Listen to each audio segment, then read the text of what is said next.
somebody, baby. We got no clothes, 'cause you got so drunk last night, you thought I'm outdoors. I said, come on, Patty, baby, we ain't got no clothes.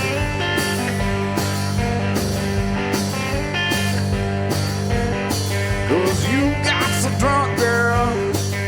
Hey there, everybody, and welcome back. Thanks for joining me again to talk a little bit more about the Ruger American in 308. So I've got some updates on this gun. I've actually shot this a lot over the past few weeks, and I had some problems, as I'm sure you can tell from the title of this video. Now, I have a lot of Ruger firearms, and most of them are very, very solid. So if you guys follow my channel, you notice that I've had to send a couple back to Ruger over the years, and that's not necessarily indicative of Ruger's poor manufacturing process. I actually think it's just because I have a lot of Ruger firearms and I put them through a lot of tests and shoot a lot more than probably the average gun owner does. So anyway, what happened to this thing? Well, I just got it not too long ago, and honestly, I had about 50 rounds through it, and the extractor malfunctioned in the bolt.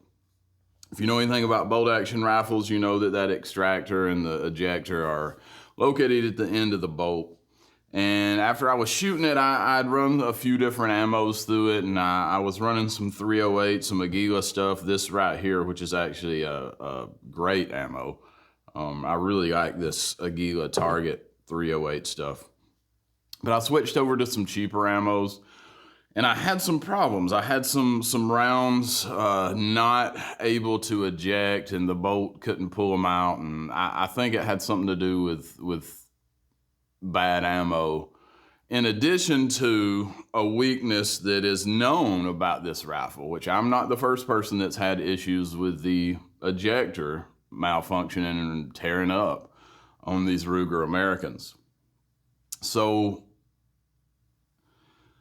like I always do, if I have any problem with the Ruger firearm particularly, you give them a call. You talk to somebody, they're really nice folks, their customer service is about as good as it gets. They sent me a shipping label. I shipped the gun back to them. I did take the scope off of it, even though this was a factory installed Vortex 3 to 9 power scope. I took the scope off because I just didn't want to put it through the rigors of the bouncing around of shipping. I just wanted to make sure that, you know, we could minimize as many variables as possible as far as that goes. So I took the scope off, sent the rifle back to them, got it back a little over a week later, and they had replaced the ejector. Now, they didn't charge me for that. I didn't have to pay to ship it back.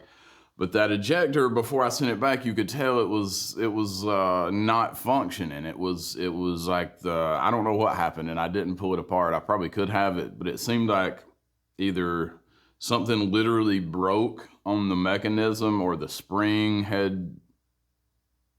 had some kind of something bad happen. I don't know what it was. But that was obviously what the problem was. And when I got the firearm back, they, you know, sent me a little letter telling me what they had done about the test firing and the ammo they used and all that stuff. Gave me an update on what had happened, and all they did was replace that ejector. Extractor. The extractor is what it was. Yes, I'm sorry if I've been using the wrong words there. But basically, they replaced that little piece, and they replaced it with something that looked different. And let me see if I can get this to focus in, because when I got this initially, that little extractor piece right there, that little guy right there, was silver. And you can notice that now it's a different color piece altogether. And it looks like a different extractor outright. I don't know if they've updated things since, you know, this gun was made originally. I don't know if this was an older model. I'm really not sure that had sat around. I got it from Bud's, and I thought they had just got it in stock when I got it. But what Ruger replaced this with was obviously a different version of that little extractor. And it's a little stiffer. You can tell it's a little bit like seems like there's more spring tension or something in there on that little part, because that has to slip over the lip of the case when you put it in there, and it's pulling it out on the ejection. But it's working very good now. I put a bunch of rounds through this thing earlier today, and it's functioning very well. I've run several different ammos through it. I was actually using this cheap, what is this stuff? Igman. This cheap ammo that I got here. I didn't know much about it. I picked up a couple of boxes for relatively inexpensive and ran a bunch of those through there. And again, like I said, this Aguila 308 is really good stuff, man. That's super smooth. But it's shooting really well now. I'm gonna throw up a picture right now where you can see what you're looking at right now is a 5-round group at 50 yards. And several of those holes are holes on top of the hole I had shot before. Now you'll notice it is off to the left a little bit because I was getting the scope sighted back in after I got it back. You know, I had to reinstall it, and it was off by about that much from dead center at 50 yards. So I shot a 5-round group, and then I dialed it in and got it right back to center. Really easy to do. I was surprised that it actually held that well after I took the scope and the rings off altogether. But the Aguilas is good quality. That Igman stuff is good quality. I shot some PMCs that were real cheap that were working real well. I shot some Federals. I've shot a lot of ammo, Winchesters. I've shot a lot of stuff since then, and it's a really very accurate rifle at the ranges that I'm shooting it at. I will say this though, and this is another thing, another drawback to this particular firearm that several folks besides myself have noted previously. The barrel is relatively thin, and it does get heated up pretty quickly. So you can get off 4 or 5 rounds that are very, very accurate, and then it starts to lose a little bit of the dead-on accuracy that it has before. You'll get a flyer here or there, and I think it's just because of the barrel heat. Take that as you will. It is a very budget-friendly rifle. It's an inexpensive model, so you can't expect everything in the world out of it. But those first few shots are literally sub-MOA, like dead on. Just banging the hole that I shot before. And as I moved forward, I shot a bunch of rounds. I shot a lot fast because I wanted to see how hot that barrel would get and how inaccurate it would get. Now, I was shooting at 50 yards, and you'll see from this picture that shooting at the headshot circle on the IDPA target, that's, I don't know, that's got to be 20 or 30, 40 rounds just into that circle as fast as I could shoot them. And that circle is actually a little smaller than my fist. And so that barrel was hot as hell. I mean, no doubt about it. I was just running rounds through there as fast as I could. And the accuracy, even though it wasn't hitting the same hole every time, it's still keeping a really tight, really respectable group, at least for the distances that I would use this at for hunting, bear or deer or something around here. Like, you're not gonna really get a 200 yard, 300 yard shot in my area of the world. Now, I'm sure this gun can do that. It probably is gonna suffer from, you know, some accuracy issues more at those ranges than it would at 50 yards, obviously. But I was still really impressed with how accurate this thing is.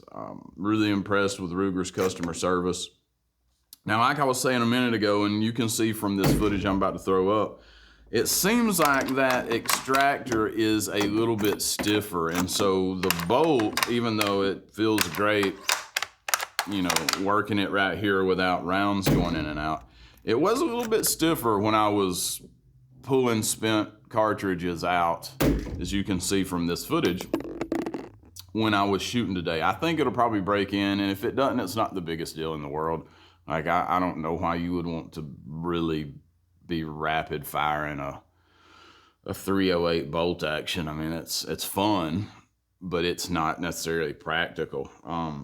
But it didn't have anything get stuck in there. It was just, it takes a little bit more force occasionally to get that cartridge coming out the way you want it to. But anyway, that's my experience here with the 308 Ruger American. I like it a lot. I think it's a great deal, especially with the scope. The scope's good. All Vortex scopes that I've ever had have been wonderful. And you want to talk about customer service, there's nobody better than Vortex. But yeah, if you're in the market for an inexpensive hunting rifle, man, I don't think you can go wrong with the Ruger American. There's some drawbacks. Can you get a nicer rifle? Absolutely, hell yeah you can. But you'll spend a lot more money, and I think there quickly becomes a point of diminishing returns where you could spend twice as much and you're not gonna get twice the rifle. You could spend 3 times as much and you may not get twice the rifle.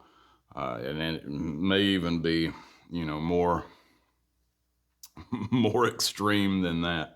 But you can't go wrong with Ruger customer service. They're great. They took care of me, and I have no doubts that if anything occurs again, they'll take care of it as well. It's a little inconvenient to have to send things back sometimes, but it's a machine, and every machine malfunctions from time to time, so keep that in mind. Anybody that wants to come in and hate and say that their quality control is not good, it actually is very good, and their customer service is second to none. So that's my thoughts on the Ruger American 308. Thanks for joining me again today. Sorry it's been a minute. I've been real busy this time of year. Hadn't made a video in a while, but getting back around to it. I'll have some updates coming on my Ruger Security 380. I've been shooting this a lot, and I'll have a update video on this coming, so stay tuned for that. And I should be talking about some other things as well coming up.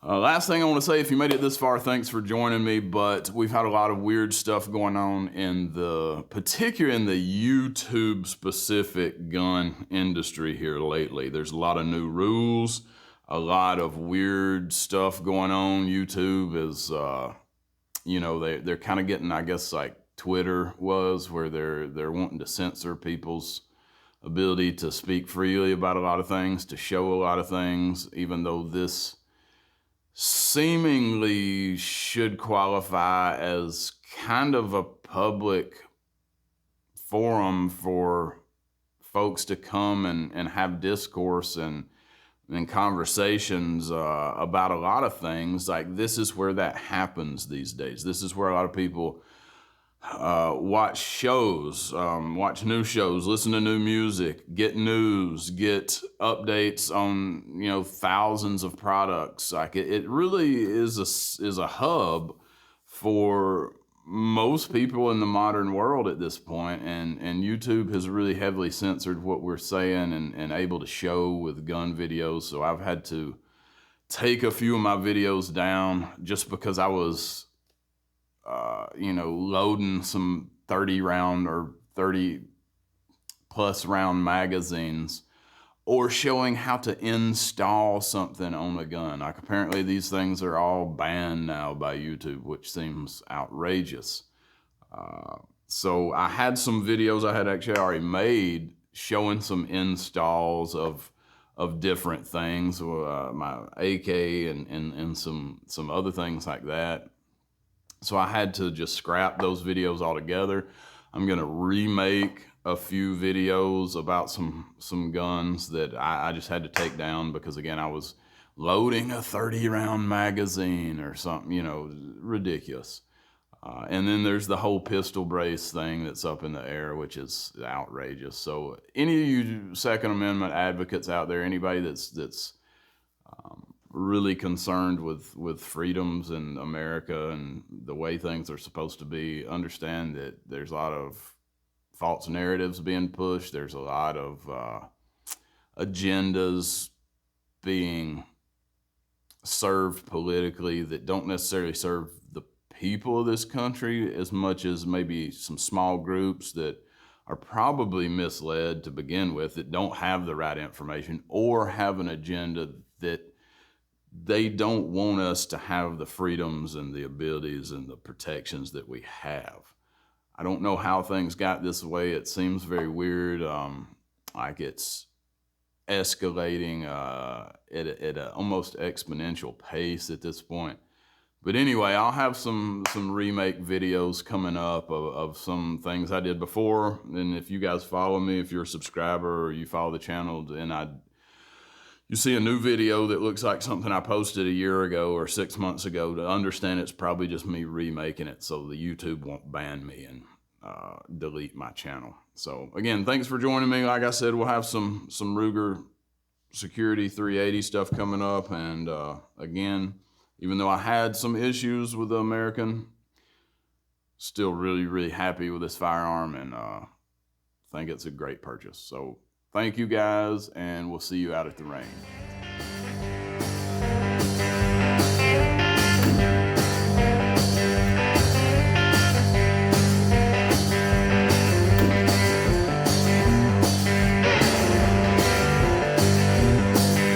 Man, I don't need no heater, no fireplace by my bed. 'Cause the woman I'm loving now, she cherry red.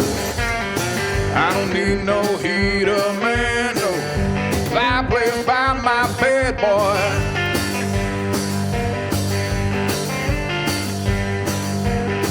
The woman I've been loving, she was keeping me cherry